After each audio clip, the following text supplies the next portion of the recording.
реших да се доверя, е доктор Млъзев. Той е дерматолог с многогодишен опит. Какво ще ти правя днес? CO2 лазер на цяло лице. А с какво се намазана? Обезболяващ крем. Надявам се да не ме боли, малко ме е страх. Трай бабо за хубост. Мечка страх, мен не страх и процедурата започва.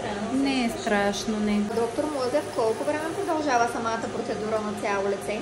15-20 минути е самата манипулация. Надявам се резултатите да са много добри. С каква цел го правиш? Цел номер 1, премахване на имам петна по кожата, разни неравности, белези и така нататък. Колко време е препоръчително да не използва грим върху лицето си? Поне една седмица. Ще трябва да преустановиш събитието.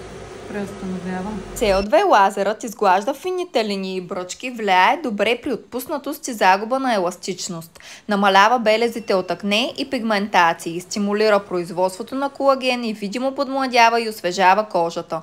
Докторът също така ни каза, че не се препоръчва при по-тъмни кожи, защото е възможно поява на пигментни петна. А усещането било? Точно все едно съм изгоряла на слънце. Преди самата процедура е задължителна консултацията с дерматолога.